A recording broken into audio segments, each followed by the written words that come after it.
Welcome, welcome, welcome, beautiful, amazing people. So this is our module 5, our last module, okay? So in this module, we're going to talk about your profile and the lines that make up your profile and how your profile is calculated and created, okay? And what it means for you in your business, in your life, okay?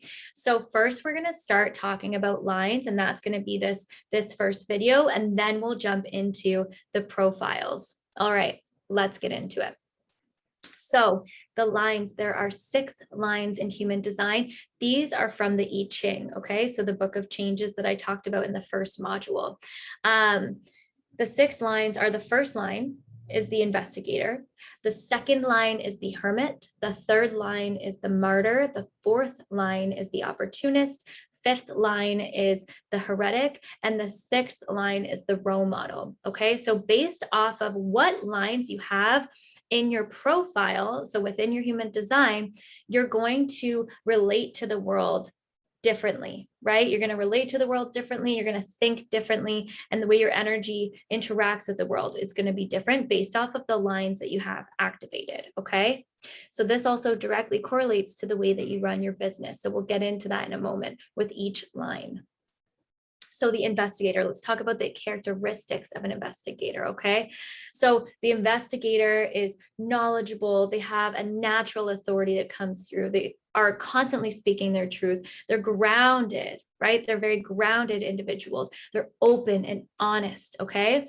They're constantly seeking a strong foundation of knowledge, right? And that's what makes them such good teachers. They're always researching, they're always investigating, trying to find more knowledge about things so that they can share that knowledge with other people. I have a 1 in my profile. Kelsey has a 1 in her profile. If it's not already evident, natural, like teaching comes naturally to us, right? And that's because we have that investigator in our profile. And we feel this need to be masters of what we do, right? And we're constantly always learning, right? We're constantly seeking more information so that we can feel more grounded in the foundation of knowledge that we have. Okay. So investigators may struggle with a few things. So let's just quickly get into this, right? So that we have it in our hindsight, okay? So investigators may struggle with holding back on their gifts out of fear that they don't know enough. Whoo, baby, this has for sure happened to me. I have absolutely done that before because I don't feel stable enough in the knowledge that I have, right? So I need to know more. I need to know more. I need to know more. And those are, people that like go to school, do their undergrad, then after their undergrad, they go do their master's, and then they do their PhD, and then they do this course and this course and this course because they constantly want to need to know more. But then they're not actually stepping into the roles that they want to step into because they don't feel like they know enough yet, okay? Investigators may also feel overwhelmed from constantly seeking more information and constantly digging deeper. I very much feel this because we have so much information coming at us all the time because we're looking for it, right? So we may feel overwhelmed at times because of that. In the low expression, investigators can also be secretive as they don't want others to know what they know. Okay, so that's a low expression of being an investigator. If that's happening for you, definitely do some self-reflection. Why don't you want to share this knowledge, right? Why don't you want to share this knowledge with the world? Because that is our role. One of our roles is to share this knowledge that we have, right? Which is what I'm doing here with HD and what Kelsey's doing with the new feminine. Okay, so let's talk about if you are an investigator, you have a line 1 in your profile and how you can incorporate that in your business plan. Okay, so if you are an investigator, great things to do. Question and answers to show your audience all of your knowledge that you have. Really good tactic for you, good strategy. Because then they can see, oh my gosh, this person has all of this knowledge. And you see that again, Kelsey does that on her social media. She's constantly sharing this knowledge with people, right? And then you're like, oh, I want to know more. I can tell that she knows what she's talking about because she does these Q&As. Okay, another thing, live trainings, right? You're showing off the knowledge that you have, right? Workshops, courses, if you have a line 1, those are the things that you want to do, educational content to show the amount of knowledge that you have and how you can share that knowledge with other people. Okay. How you can teach other people, okay, you can have this knowledge too. Again, this will help your audience by giving the advantage of your wisdom, right? So as I said, Kelsey has a 1 in her profile. Obviously. And part of the reason her business is so successful is because she knows the value of her knowledge, right? She knows the value of her knowledge, advantage of her wisdom, right? That's why you want to join the New Feminine, because you know the value of her knowledge, because she shares some of it with you. Okay, so that's the investigator, and this is how you can incorporate it in your business. Okay, so moving on to line 2, the hermit. Okay, so the hermit characteristics, naturally talented at something. Okay, so these are people that, like, for example, like a basketball player that's just naturally talented at basketball. Okay, they're just good at it, and then they get better and better at it. They're very down to earth. They're very relaxed people. Okay, very playful. They relate with others. They also are a bit antisocial, and that's because they need that time alone to recharge. Okay, they also need this time to be able to immerse themselves into something that they're passionate about. Ooh, that's a big one, right? You need to honor that process of being a hermit. If you have a 2 in your line, in your profile, a line 2 in your profile, you need that time alone to rest, recharge, okay? Rest and recharge, but also to have time to like dive deep into whatever you're passionate about, right? Whatever you're talented about. And then you're going to be called out by others to share that talent. A lot of the time, the people that have this line 2 don't actually know that they're gifted in this way, because they just are naturally good at certain things. And then they don't know until someone else calls them out and asks them to share it. Okay. So that's your line 2. So things that can happen with being a hermit: you may isolate yourself so much that you're not actually ending up sharing your gifts. Okay. That's a big struggle for hermits, is over isolation. Okay. You might also be in denial about your gifts. Okay. You may also be fearful of sharing your gifts with others. It is worth sharing. Okay. It is worth sharing. And you need to wait for that invitation, because that invitation, or that being called out, that calling will come, and people will want you to share those gifts. So be patient. Okay. And keep working, keep immersing yourself and working on whatever your gift is. What might also happen is holding back on sharing your gifts with others due to, again, over isolating and having fear around socializing. So I'm sure a lot of line 2s really struggled when we got out of the COVID pandemic, okay? Because everybody was inside. They were probably like, ooh, this is great. I don't have to socialize with anybody. This is awesome. But then you also, COVID ended, or whatever, didn't end, but ended-ish. And then you're back to socializing. Okay. Now there's this fear that can happen around socializing, right? And that's your line 2. So just make sure that you still set aside that time, right? That time to recharge and to dive deep into whatever your passion is. Okay. So hermits and their business. So anything that demonstrates your natural talents in action, right? Whatever you are naturally talented at, demonstrate that to people. Okay. So yours is less Q&As and like interacting with people. It's more like, hey, this is what I do. This is what I'm good at. Okay. If you're good at, creating workout plans, then showcase that. Fully leaning into your gift by making offers about what comes naturally to you, right?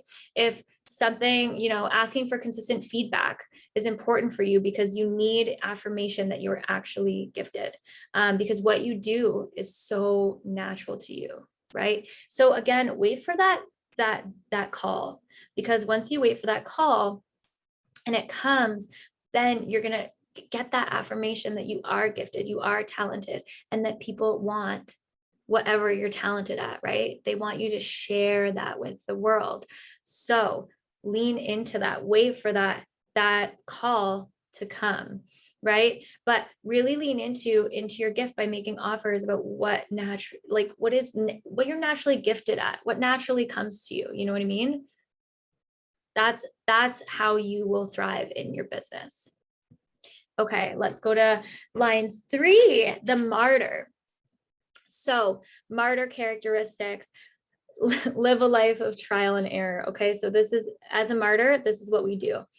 I am a 1-3 profile, so I'm a investigator martyr. The 3. Okay, so the way I explain this is essentially you are somebody when you're young and you want to go do something and you ask your parents if you can go do it and they say no, and you say why, and they say because I said so, and you say that doesn't cut it for me, right? And that's because you need to experience these things in order to know what's correct for you and what is not correct for you. Very, very important for you. We are meant to learn from our mistakes, right? That's a big thing for being a martyr. I'm just going to have a sip of my tea quickly. Okay, you're also funny, adaptable, love life, right? You have this immense love for life and this human experience. Okay. You also are accountable. You hold yourself accountable for your actions because martyrs are the risk takers. Okay. We are the risk takers. We are the people that are like, sure, I'll try it. Sure, I'll try it. I'll try it once. That's what we do. We love to experiment as well. Right. So for us, we need to come to our own truth and understanding of what is correct for us and what isn't, right? So that's where that comes in. You need to experience, right? If someone says, no, that's not good for you. Okay, that doesn't work, right? You need to experience and see whether it's good for you, whether it's right for you, whether it's correct for you or not, okay? So let's talk about some challenges that can come up for being a martyr, okay? So martyrs have troubles with being accident prone due to feeling like they need to try everything, okay? Even things that are dangerous and unaligned with them. Ooh, that's a low vibrational martyr. Has that happened to me? For sure. When I was 19, I was out of this world doing buck wild things, okay? And that was this need to just it was almost like this fuck it attitude. Fuck it, I'll try it. Fuck it, I'll try it, right? That's what it was. And it doesn't need to be like that. It doesn't need to be trying everything, right? Like you can still use your strategy and your authority. And then, okay, this is correct for me to do right now. Okay, I did it. Is this correct for me to keep in my life? Right.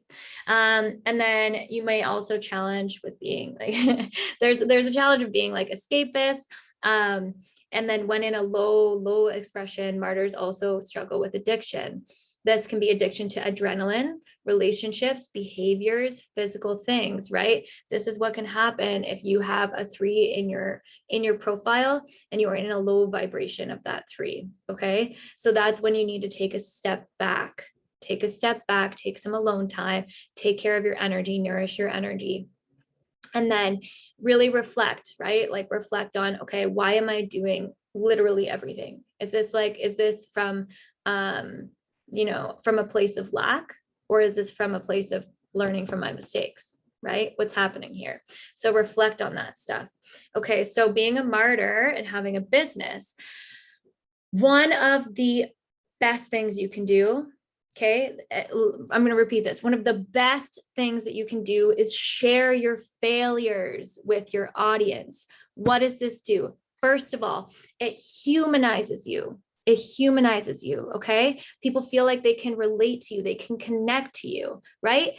Second thing it does, it shows people that if you fail, they can fail too, right? You failed. Okay, well, if they fail, they can still get to the place that you're at now, right? Because you shared, hey, I had all of these failures, but look at where I am now, right? That allows people to see the value of failure, right? And re-empowers them and their story, whilst also re-empowering you in your story, okay? So share what you've learned from your journey. This is, like, again, so important for your audience in order for them to connect with you, right? The before and afters are also super great for you. Explain what didn't work for you and why. Why didn't it work, right? Why didn't it work? Because you're meant to experience these things, right? Through trial and error. Why didn't it work? There was the error, right? Like, there was a trial and error. Like, why didn't it work? And share that so that other people can learn from you. Yeah, with your experience, you can remove the fear of the unknown for everyone else, right? Because so many of us have this fear of, okay, well, if I do this, like, if I follow through on this, what's going to happen, right? Okay, well, you fail. That's the worst that can happen. Okay, but is there value in failing? Yes. Yes, there is. What value in failing happened for you that showed up for you, right, in your business? And how can you share that with your audience, right? And re-inspire them and re-empower them. And then they're like, okay, well, if I fail, then I fail, right? That's the unknown. If I succeed, amazing. If I fail, amazing. That just means that I can learn from this failure, right? So that's a huge thing for you as a martyr. So let's talk about the opportunist. The opportunist, line 4, okay? You are loving, you are kind, you are influential, very grounded, you're community oriented, okay? Your main thing as an opportunist is nurturing your relationships. Your relationships are so, so, so important to you, okay? So opportunities, a lot of the time, as an opportunist, opportunities as an opportunist come to you, right? They come to you through your social network. So if you have a 4 in your profile and you're watching this right now, think about this. How have your opportunities come to you in your life? Think about it, honestly, and you will see that a lot of them have come to you through your social network, right? That's because you are a 4, right? That's because you have that 4 in your profile. 4s also, they like highly value connection with others, okay? Highly, highly, highly. They want to nurture these connections, nurture these relationships. So if you have a 4 in your profile, you notice that sometimes you may put more effort into your relationships than the people that you're in relationships with, and that's because you have that 4. You want to nurture, right? Even if you don't have, and because for me personally, I don't have a 4 at my profile, but I have like 7 4s in my human design, right? So you'll see the points, so like the 0.5, 0.7, or 0.5, 0.6, 0.3, whatever it is, you'll see them all in, like, beside all of your gates, right? So you'll see like gate 50.4. Okay, so that's gate 50 with the filter of the opportunist. Okay, so what that means is that if you have, more than about 6 or 7 of one number in your human design and it's not in your profile, it'll also resonate with you. So I have like 6 or 7 4s in my human design, sorry. So this 4 also really resonates with me. So let's talk about the opportunist challenges that can come up, okay? So opportunists are very sensitive people and may struggle with having overly sensitive reactions to things and people, okay? So again, if you're an opportunist, you're most likely sensitive, right? And that's okay. That's normal for your energy, right? Like that's correct for you. And your reactions might be a little bit different than the other people around you. Again, just give yourself grace. Give yourself grace, right? This is part of human design, validation, saying, hey, that's just how my energy works, or that's not how my energy works, right? That's part of it. So really give yourself space when those, and grace when this stuff happens. Low vibrational opportunists have the potential to be hateful. That's something that, can really happen. And that's, again, if you're like experiencing that resistance, like if you're not getting what you're putting into your relationships, that hate, that resentfulness can come up. Okay. And that just means, okay, it's time for me to step back and take a look at the relationships that I have in my life and whether or not I want to keep these relationships, right? Opportunists also have the capacity to be very controlling and mean and attempt to hold on to relationships, as they may have a fear around losing the relationships, right? So if you find that this is showing up for you, again, take a step back. What's happening inside of you, right? What's happening inside of you? Why do you feel like you're going to lose these relationships, right? And why do you feel like controlling or being mean is going to help you keep them? So ask yourself that if that's coming up for you. Let's talk about the opportunist and their business, okay? So for the opportunists, collaborations. Collaborations are huge, huge, huge, huge, huge for you, okay? They're big for you. Really step into that, step into those collaborations.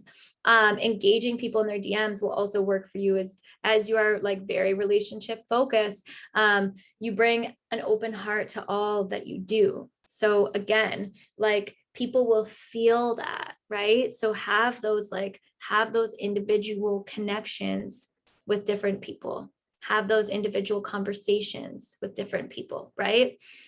Because you are very good in these intimate settings, these one-on-ones, right? Very, very good. Or small containers, very, very good. Yeah, so again, the more intimate settings for your events, the more you shine because people trust you. Okay, people trust you. This is so important for your line. This is so important for your line. So really create these smaller containers, right? You're not meant to have like 50 people, in a class. Like that's not for you. Okay, you are meant to have these individual relationships or these smaller containers where you can nurture these relationships, right? That's what's meant for you. Creating communities is great for you. Facebook communities, memberships, intimate group coaching containers. Like I said, very small containers. For you, again, as an opportunist, teaching your audience the importance of relationships and how to build long-term, valuable relationships is one of the things that you can really do that you can really leverage, okay? That you can really leverage with being an opportunist. So you can show people, again, you can show people how to build long-term relationships with high value, okay? So that is something that you can also offer people. So that's the opportunist. Now let's get into the next line, the heretic. I'm just going to take another moment to sip my tea. Okay, the heretic. Okay, so this is line 5. You are a leader. You are magnetic. You are practical, brilliant. You have a love for other people. Okay, so someone that's a heretic that has a line 5 in their profile is Kelsey. So Kelsey's a 5-1. Okay, heretics have an aura that projects that they have the solutions for other people. So if you're heretic, you may experience this, right? Well, you will experience this, to be honest. People will come to you thinking you have the solutions for them, right? To their problems. And that you are, here to save the day, right? You're here to save the day. And you offer these solutions to those that are correct for you to serve. Okay. There are people that are correct for you to serve, but there's also people that are not correct for you to serve. So it's really important to discern who is correct for you and who is not. And I'll get into that in a moment when we get into the challenges of being heretic. Okay. So the challenges that can come up, not using your strategy and authority to discern who is correct for you to help. Reason being, people will come to you. Pretty much everyone will come to you, enter your aura, and think that you have the solutions to their problems. Then what can happen is you put in this energy to help them solve their problems, and then they leave as soon as you've helped them. Okay? If you're heretic and you feel what I'm saying, this resonates, that is normal. That has happened to almost every heretic, okay? And it makes you feel used. So it is so vital that you use your strategy and your authority, okay? So your strategy, which is aligned with your aura type and your authority, okay? So the tool that you can use to make decisions, right? It's so important to use both of those to discern who you are meant to serve, who you are meant to help, okay? Who you have the solutions for. So make sure that you use those two. It's very important for you because you'll end up feeling very depleted if you're just out here giving like all your energy to everybody in your life, okay? A lower vibrational heretic may also help others and do things out of guilt. I've seen this before many, many times. Yeah, I've seen this a lot for those with the 5 in their profile, right? So again, using your strategy and authority, don't do things out of guilt, right? That's not why you're here. You're here to serve a particular set of people, right?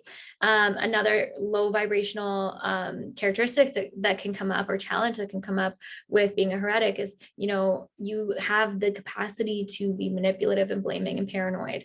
Okay, so again, if that shows up, if that's resonating with you right now, if that's showing up, take a step back. Take a step back. Where is this coming from?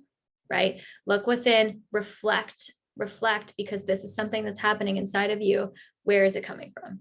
Okay, so let's go to the heretic and their business. All right, so as a heretic, be an example of integrity and alignment with your values. Share those values loudly.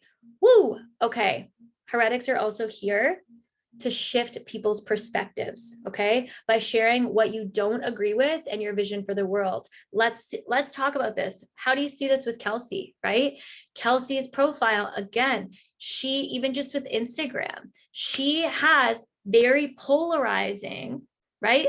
Polarizing opinions. And that's because she has this 5 in her profile, right? She is meant to have these polarizing opinions. And what she does is, when she has these opinions, she shares them with integrity, right? And she shares them so that they are aligned with her values. Huge. So she's leveraging her profile very, very, very well. Okay. Again, you're here to reveal misconceptions. Okay, here we are. We see Kelsey doing this again, right? Kelsey's pretty much like the ideal 5. In terms of business, right? The ideal 5, right? She's sharing these polarizing opinions. She's revealing misconceptions in society. She's sharing her belief systems, right? She's sharing her perspective on the world and what she doesn't agree with, not just what she does agree with, what she doesn't agree with that is happening in the world, right? What the societal systems, the societal principles, the societal understanding of life. She's sharing what she does not agree with all of those things.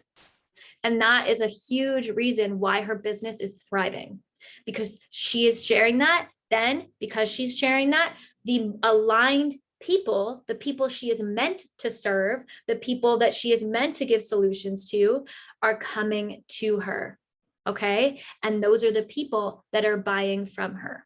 Okay, so that is the heretics, the heretic, sorry, not heretics.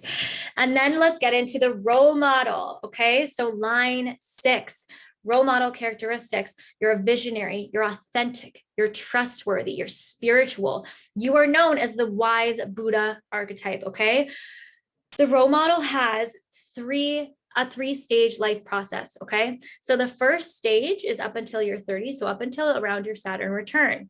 And up until that stage, you're out here being a martyr. Okay, so you're doing everything, you're experiencing everything through trial and error. Okay, so you're collecting these experiences for you to then reflect on from your 30 to 50 stage. So this is your second stage. A lot of people, say this is almost like a house, analogy. They use a house analogy, like you're inside, you're experiencing all these things. Then from your 30 to 50 stage, you're on the roof, right? And then you're collecting the wisdom from all these things. You're reflecting, right? So in your second stage, you'll see you're a lot more recluse. You're a lot more internal. You're a lot more on your own. And that's that 30 to 50 stage, because you're collecting, right? You're collecting all of the wisdom and you're reflecting, right? That you've gotten from these experiences. Then from your 50 stage up, that is where you become the true role model, because what happens is you begin to share this wisdom, right? You reflected, right? You collected the experiences, you reflected on the experiences, and now you're sharing the wisdom from that reflection, right? You're sharing that wisdom, and that's why you become the true role model, right? In whatever you do. you become the true role model in whatever profession you're in. So challenges that can come up for a role model. Okay, so role models may struggle with having unrealistic expectations of themselves and others. Woo, that's true. That is true. That has happened with me. My stepdad is a role model. He has a 6 in his profile. He's a 6'4". And man, oh man, unrealistic expectations, right? That can definitely happen. So just stepping back and saying, okay, like, are these expectations realistic of the people in my life, right? Are these expectations realistic, right? And then another thing, low vibrational role model may have a superiority complex. Again, what makes you better than other people? Absolutely nothing. We all have equal value, and we all have different gifts to bring to this world. Okay. So again, if that comes up, or you know someone that has a 6 and that comes up, either you stepping back or telling them to step back. Why do you think that you're better than other people? Okay. Why do you think you're more valuable than other people? You're not. You're not. Okay. You are amazing. You have everything to offer the world, right? You have your own unique gifts to offer the world, but that doesn't make you more valuable than the next person. Okay. We are all valuable. And if you are somebody that subscribes to having a God or universe or whatever, we were made all equal value, right? You have an inherent value for being exactly who you are, for being a human being. Okay, so what can also happen, role models can be quite sensitive. So when their expectations are not met, they become distant or detached in order to protect themselves. Woo, yep, seen that one before too, right? For sure, for sure. So if that comes up, okay, why am I being distant? Really, we got to look within, y'all. We need to look within. We need to ask these questions, because if we see this behavior outside of us, okay, first of all, that behavior outside of us is happening because it's a reflection of us, right? But also, if this is how we're behaving in general, we need to look internally. So let's talk about a a role model strategy. Okay, let's talk about their strategy for business. Okay, so journey content is super important for you. Okay, so these stories of your journey, because you collected experiences that you gained wisdom from over those first 30 years. That journey content is so important. Again, you're humanizing yourself because you're sharing the mistakes that you made along the way, but also the lessons that you have learned, right? And again, you need to show your audience that where you are now is somewhere that they can get to, right? So it's similar to that 3. Another thing, you can guide people from where they are to where they want to go. Exactly, right? Where they are from where they want to go. People easily trust you as you bring a natural authority with this line, right? This 6 brings a natural authority. So lean into that trust that people have for you, right? So that's the role model and integrating that into your business. I believe that is the last slide. So that concludes our first video for module 5. Now we're going to get into the profiles. I'm going to talk about what a profile is, its function, how it's calculated, and then we'll get into each individual profile. Okay. So thank you so much. I will see you for the next video. Thank you for sharing your time and your energy with me. See you soon.